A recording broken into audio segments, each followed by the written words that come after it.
7월 23일 법률방송 로투데이 시작하겠습니다. 디지털 교도소라고 들어보셨는지 모르겠습니다. 흉악한 성범죄나 살인 등 강력범죄를 저지른 사람들의 신상을 공개하는 사이트인데 문제는 성범죄자 알림이 사이트처럼 법원 판결이나 정부 기관에서 운영하는 사이트가 아니라는 점입니다. 사이트 운영자가 민간인 개인인데 운영자는 제대로 처벌받지 않은 흉악범들에게 사회적 심판을 내리겠다고 사이트 운영 취지를 밝히고 있습니다. 어떻게 봐야 할까요? 오늘 로투데이는 디지털 교도소 관련한 얘기 집중적으로 전해드리겠습니다. 먼저 디지털 교도소 사이트가 어떻게 되어 있는지 신세아 기자가 전해드립니다. 디지털 교도소라는 이름의 인터넷 사이트입니다. 디지털 교도소라는 사이트 이름 바로 아래 성범죄자 엔사이코패스 신상정보 알림이라고 적혀 있습니다. 그 아래로는 말 그대로 대문짝만하게 사진들이 쭉 걸려 있습니다. 박사방 공무원이라며 실명과 근무지, 부하여군 성추행 대령, 접대 강요 대위라며 역시 실명과 생년월일이 적혀 있습니다. 클릭해 들어가 보니 딸이 대학교 1학년인데 22살 차이 나는 부하여군을 사랑한다고 찝쩍거렸다고 적고 있습니다. 대령 본인에서 그치지 않고 대령 부인의 실명과 생년월일을 언급하며 여군을 찾아가 합의하지 않으면 가족까지 큰일 날 줄 알라며 협박했다고도 적고 있습니다. 이런 식으로 단역 배우 2자매 자살 사건, 성폭행 임실군청 산업건설국장, 대전 대덕구청 화장실 몰카 공무원, 소아성애를 뜻하는 페도필리아 디지털 장의사, 제주대학교 성폭행 교수 등의 제목으로 얼굴과 실명은 기본이고 나이와 주소, 핸드폰 번호까지 공개해놓고 있습니다. 홈페이지 사이트 소개를 보면 디지털 교도소는 대한민국 악성 범죄자들의 신상 정보를 공개하는 웹사이트라고 소개하고 있습니다. 운영자는 그러면서 저희는 대한민국의 악성 범죄자에 대한 관대한 처벌의 한계를 느끼고 이들의 신상 정보를 직접 공개하여 사회적인 심판을 받게 하려 한다고 적고 있습니다.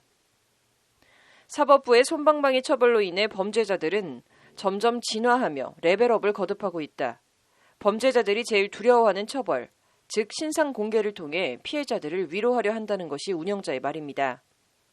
신상 공개 기간과 관련해 운영자는 모든 범죄자들의 신상 공개 기간은 30년이며 근황은 수시로 업데이트된다고 밝히고 있습니다.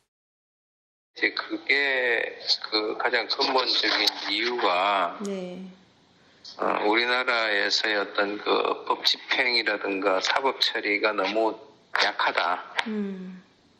약하고 이제 정의가 제대로 실현이 되지 않는다.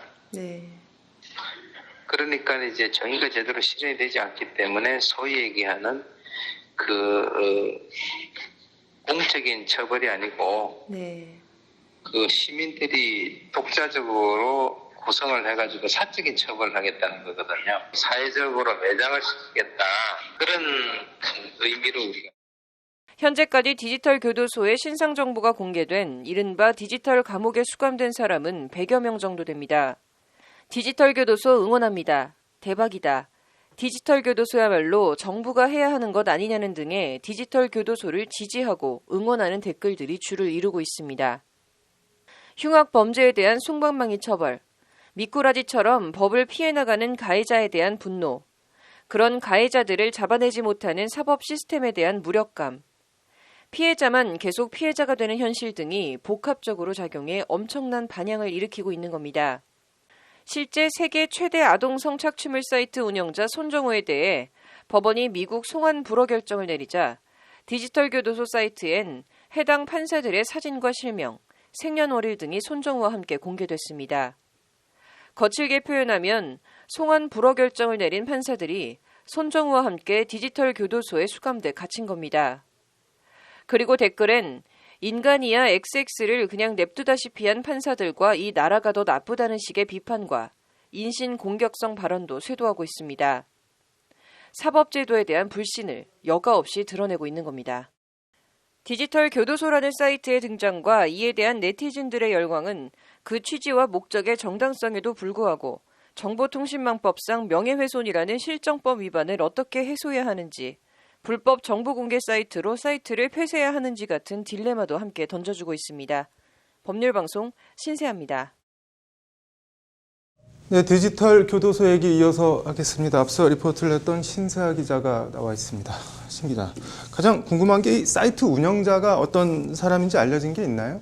아직 그 사이트 운영자의 정확한 정보는 알려진 건 없습니다. 네. 근데 운영자는 다만 이제 언론사 오마이뉴스와의 이제 모바일 메신저 인터뷰에서 네. 자신은 남미에 거주한다 이렇게 밝혔는데요. 네. 자신을 이제 박 소장이라고 불러달라고 한 걸로 미뤄서 성은 좀 박 씨로 추정이 되고요. 네. 나이 등 구체적인 신상 정보는 알려진 게 아직 없는 상태입니다. 네. 사이트 소개를 보면 본 사이트라는 표현이 나오는데요. 네. 이 본 뭐뭐라는 이런 표현은 좀 나이 어린 세대는 잘 안 쓰는 표현임을 감안하면 이제 네. 어느 정도 이 박 소장이라는 사람이 나이가 있을 것으로 좀 추정이 됩니다.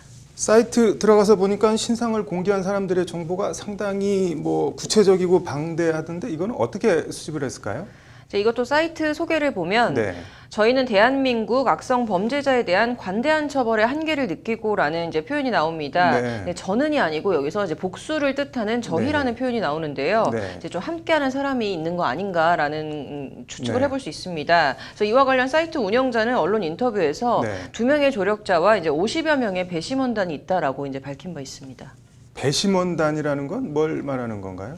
일단은 텔레그램 수사방 개설과 이 가상 컴퓨팅 환경을 네. 제공한 부산과 대구가 고향인 이 조력자 2명이 있다라는 게 운영자 말이고요. 네. 배심원단은 자신을 돕는 이들을 이제 배심원단이라고 표현을 하고 있습니다. 네. 범죄자들 신상을 같이 알아보고 피해자들에게 연락을 취하는 등의 활동을 같이 한다라는 게 운영자의 말인데요. 네. 이런 과정을 통해서 범죄 사실이 확인이 될 경우 네. 이제 이들과 피해자의 입장에서 생각 또는 회의를 통해서 네. 수감, 그러니까 이제 신상 정보 공개 여부가 결정된다는 게 운영자의 설명입니다. 이제 네. 당연히 뭐 오프라인에서 뭐 실제로 만나는 건 아니고요. 네. 온라인에서 이제 익명으로만 소통을 한다고 합니다. 이게 뭐 아무리 알아본다고 해도 대상자 휴대폰 이런 거는 뭐 그냥 개인이 알아내긴 어려운 거 아닌가요? 네, 이와 관련 이른바 배심원단으로 활동하는 사람들 중에 네. 이 사법부나 경찰 등 현직에서 네. 활동하는 사람도 있냐라는 질문에 이 운영자는 그 부분은 답변하기 곤란하다라고 이제 좀 시인도 부인도 안 했습니다. 이게 앞서 리포트에서 언급했는데 취지를 떠나서 명예훼손 여지가 많은데 이 딜레마인데 이 사이트 이거 어떻게 해야 할까요? 네, 말씀하신 대로 명예훼손 여지가 있습니다. 네. 일개 민간인인 이 사이트 운영자가 사실관계에 대한 판단과 신상정보 공개 여부에 대해서 네. 전권을 쥐고 본인 표현대로 사회적 심판을 지금 행하고 있는 겁니다. 네. 근데 이제 이게 과연 좀 타당하냐? 일종의 사적인 처벌을 법치국가인 대한민국에서 아무리 좀 취지가 뭐 네. 좋던 나쁘던 그걸 용인해야 하냐? 이런 문제 제기가 좀 당연히 있을 수밖에 없는데요. 네. 근데 그렇다고 이제 위법성이 있다 해도 이 디지털 교도소가 생긴 취지, 이에 대한 열광이라는 현상과 그 원인이 좀 묵과되어서는 안 되고 네. 이 성범죄에 대한 사법 불신을 해소할 수 있는 어떤 계기나 원동력으로 삼고 좀 승화해야 한다라는 목소리가 있습니다. 네. 이제 이와 관련해서 디지털 교도소 사이트를 그게 꼭 이제 이런 디지털 교도소 사이트가 아니라 하더라도 이제 디지털 성범죄 문제를 좀 공론화하고 네. 이제 해결 방안을 모색해보는 플랫폼을 만들고 발전을 시켜야 한다라는 방안도 네. 좀 제언이 됐습니다. 네. 승재현 연구위원의 말을 한번 계속 들어보시죠. 네. 이 디지털 교도소 한 사람의 어떤 그 신원을 공개하는 걸 넘어서 이런 어떤 디지털 성범죄가 발생했을 때 여기에 이야기를 하면 모든 사람이 연대를 해주고 공감을 해주고 같이 그 범죄에 대해서 더 나은 방향으로 제도를 바꾸어 갈 수 있는 그 의견이 모아질 수 있는 플랫폼으로서의 기능. 사실 그런 게 아무것도 없거든요, 지금. 네. 사실 그래서 그런 쪽의 어떤 시민사회에 좀 성숙된 플랫폼으로서의 기능을 좀 했으면 좋겠다. 경찰이 현재 지금 이 디지털 교도소 사이트 운영자에 대해서 네. 수사에 좀 착수하고 있는 상태인데요. 네. 이제 이와 관련해서 운영자는 처음부터 사실적시 명예훼손이라는 것은 감안을 하고 여기까지 왔다고 하면서 네. 내가 잡혀도 계속 이 사이트를 운영할 분들이 있다고 말해 이제 이 사이트를 폐쇄할 뜻이 전혀 없음을 분명히 했습니다. 네. 단순 논란이나 가십에서 그치는 게 아니라 사법불신 해소를 위한 근원적이고도 생산적인 논의가 네. 좀 필요해 보입니다. 어찌됐든 뭐 긍정의 의미에서든 부정의 의미에서든 대한민국은 참 역동적인 나라라는 생각이 드네요. 오늘 잘 들었습니다.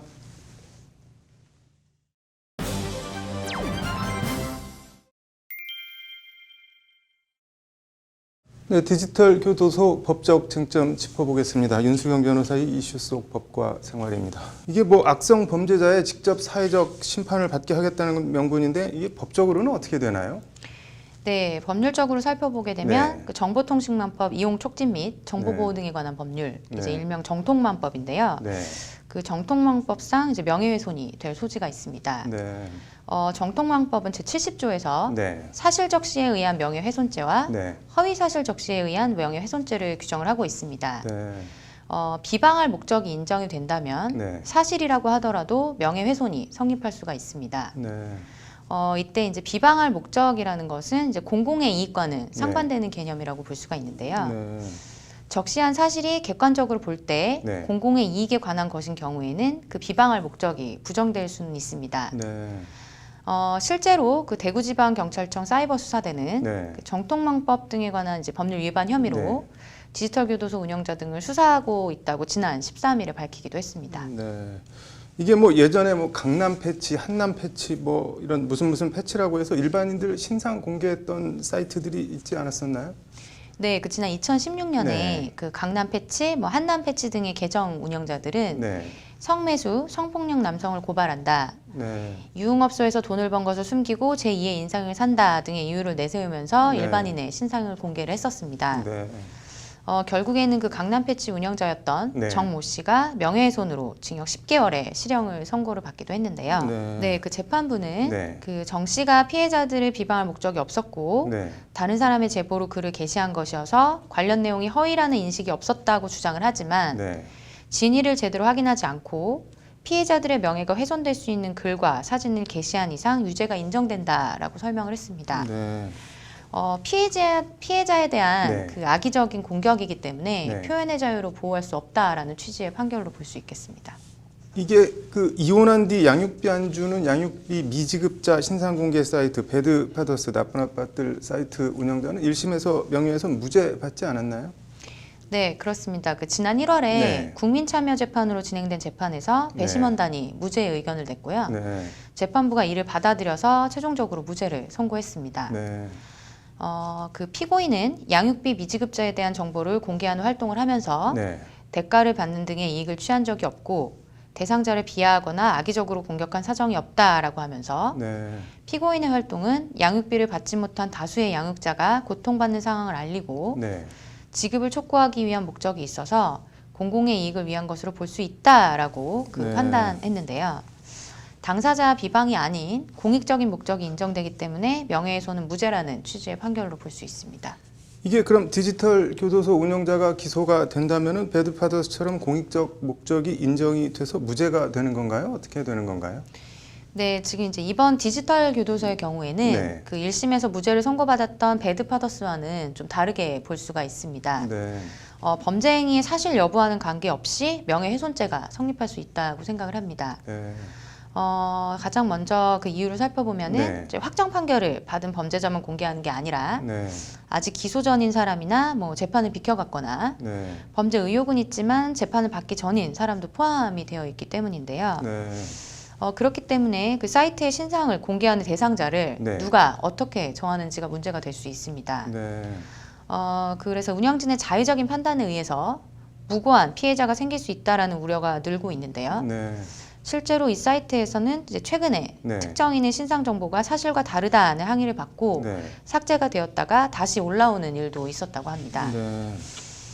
그리고 두 번째로는 그 디지털 교도소의 신상이 공개된 피해자들의 경우에 네. 형사 책임이 주어지고 필요한 경우에는 경찰에서도 신상을 공개하기 때문에 네. 그 배드파더스만큼 필요성이 인정되기는 좀 어렵다고 봅니다. 이게 뭐 정리를 하면은 디지털 교도소하고 강남 패치, 배드파더스 뭐가 같고 뭐가 다른 건가요? 네, 그 전문가들은 네. 그 위법성을 따질 때 디지털 교도소와 배드파더스를 같은 선상에 놓고 보는 것은 무리가 있다라는 공통적인 견해를 보이고 있습니다. 네. 한국형사정책연구원의 한 연구위원은 네. 디지털 교도소에 올라온 이들 중에 네. 아직 판결을 받지 않은 사람도 있다. 판결 결과에 따라서 허위 사실에 해당될 수도 있는 부분이라고 했고요. 네. 양형 기준이 낮다는 이유로 판사의 신상을 올린 행위 역시 공익성보다는 비방의 목적으로 해석될 여지가 다분하다라고 했습니다. 네. 법조계와 범죄 수사 전문가들도 운영진이 자의적인 판단에 따라 신상 정보를 공개하는 그 디지털 교도소의 운영 방식에 대해서 네. 크게 우려를 하고 있습니다. 네. 이윤호 동국대 경찰행정학과 교수는 네. 민간이 개인의 동의 없이 네. 신상 정보를 공개하는 것은 한 사람의 기본권을 침해한다는 점에서 위법 행위에 해당한다라고 말을 했습니다. 네. 그러면서 이제 경찰은 네. 여러 가지 이유로 강력 범죄자의 신상을 공개하는데 신중한 입장이라고 하면서 특히 누구에게나 개방되고 영구적으로 신상이 공개되는 디지털 교도소의 그 신상 정보 공개는 더 위험한 요소가 많다라고 덧붙였습니다. 네. 이게 배드 파더스 사이트와 여기에 열광하는 현상 이거 자체는 어떻게 보시나요? 근데 그 디지털 교도소와 배드 파더스는 네. 그 사법부에 대한 불신과 국가가 나를 지켜주지 못한다라는 그런 불안감에서 네. 발현된 형상으로도 볼 수가 있을 것 같습니다. 네. 그 성범죄 등 가해자에 대한 충분한 처벌이 이루어지고 네. 국가의 사법 체계에 대한 신뢰가 바로 설 수 있도록 하는 게 무엇보다도 중요하다고 생각합니다. 네. 아무튼 뭐 이런 사이트가 생겨났고 사람들이 거기에 열광하는 것 자체가 참 여러 가지를 생각하게 하네요. 오늘 잘 들었습니다. 네, 이어서 법조계 소식 전해드리겠습니다.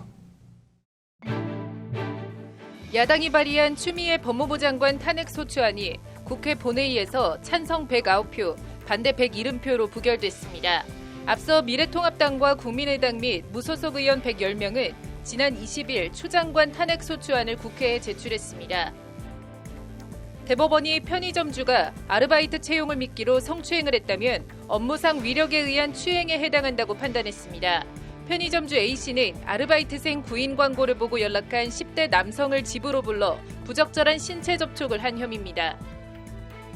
밀린 월세로 다투다가 주택에 불을 질러 관리인을 살해한 60세 세입자에게 1심에서 징역 12년이 선고됐습니다. 이 세입자는 월세 25만 원에 살았는데 관리인이 석 달치 방세를 독촉했다는 이유로 홧김에 불을 지른 것으로 조사됐습니다. 부산의 한 PC방에서 술에 취한 10대 여성이 흉기를 들고 난동을 벌여 손님과 종업원 등 3명이 다쳤습니다. 20대 여성은 집에서 흉기를 가지고 나온 이유에 대해 아무 생각 없이 가지고 왔다고 말한 것으로 알려졌습니다. 7월 23일 법률방송 로투데이 마치겠습니다. 시청해 주셔서 감사합니다.